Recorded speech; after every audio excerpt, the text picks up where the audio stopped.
Kar malo skeptičen sem bil, ko sem izvedel, da se Hyundai podaja še v prestižni segment vozil. Pa ne zato, ker ne bi znal. Le kupci ga morda še ne bi dovolj hitro sprejeli. In trg zna takšne poskuse zelo hitro kaznovati.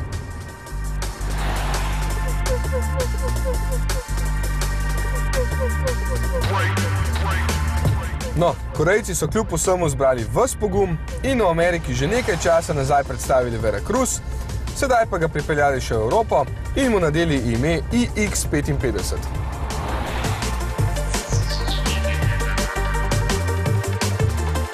Spada med največje SUV-je na naših cestah, kar je seveda lepo vidno. Določene detajle so skopirali od Japoncev, jim dodali nekaj korejske hišne prepoznavnosti in nastal je 4,84 metra dolg kolos z ogromno kabino. Notranjost je obdelana do perfekcije in skoraj brez čričkov. Od zadaj na slabši podlagi sicer prihaja neko škripanje, ki pa ni tako moteče. Seveda je še vedno povsod plastika, ampak je tako lepo sestavljena skupaj, da vas to ne bo motilo. Čeprav bi po drugi strani pri vozilu tega razreda pričakovali še pravi les in žlahtne kovine, od opreme pa vsaj navigacijski sistem ali Bluetooth. Žal vsega naštetega ni niti pod dodatno opremo, čemur bi Američani lepo rekli what you see is what you get.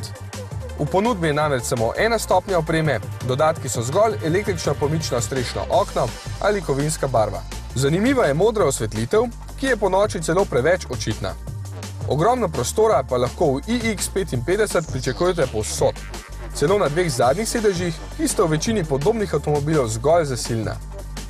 V drugi vrsti je udobja še bistveno več, saj lahko spreminjate tudi naklon naslonjal, prostornemu prtljažniku pa boste očitali le, da nima nobenega pokrivala.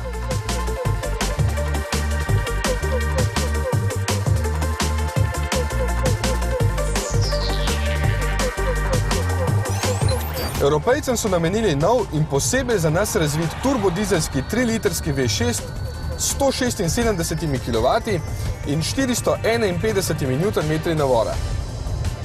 Z mesta se ne zgane tako prepričljivo, kot potem pospešuje, kar je posledica zelo velike mase, saj iX55 že prazen tehta več kot 2,3 tone.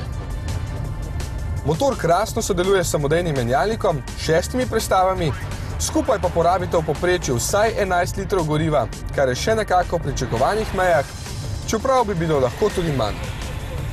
Vožnja je tipično ameriška.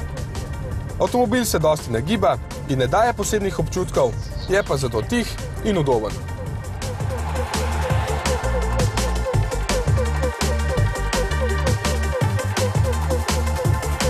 Seveda je pogon speljan k vsem 4 kolesom, cena pa znaša 47 000 evrov.